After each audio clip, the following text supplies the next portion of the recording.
La fabrication manuelle de sel en cuir a longtemps été considérée comme un art très célèbre à Tripoli.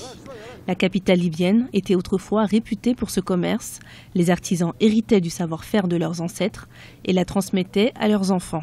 De nos jours, l'accès limité aux matériaux importés a conduit à la disparition lente de cette tradition. Seuls quelques artisans tentent de la maintenir à tout prix. La plupart des fabricants de sel sont des autodidactes. Et l'art de fabriquer les sels est considéré comme un artisanat originaire de la région. Nous estimons que la fabrication et l'usage des sels pour la montée à cheval est une très belle chose et les sels libyennes sont considérées comme uniques partout dans le monde. À 62 ans, Faraj Mohamed est l'un des rares artisans à réaliser encore des sels à la main, incrustés de motifs d'art islamique ancien et de symboles tribaux libyens. Il a commencé à travailler avec son oncle quand il avait 6 ans et a lui-même transmis ses connaissances à son fils. L'artisan a conçu 2 principales sortes de sel, un modèle avec des plaques d'argent dont le prix est estimé à 15 000 dinars libyens.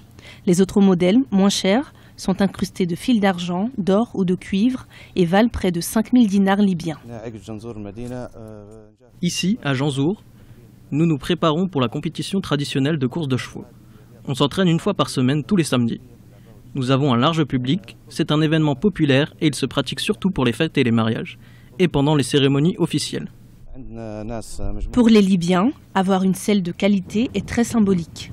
Ils n'hésitent pas à l'afficher avec fierté à l'occasion des mariages, des fêtes, des grandes cérémonies ou encore durant les courses traditionnelles de chevaux qui ont lieu dans tout le pays. Lors de ces compétitions, les cavaliers sont jugés sur leur niveau technique, mais aussi sur la qualité générale et la beauté de leur selle.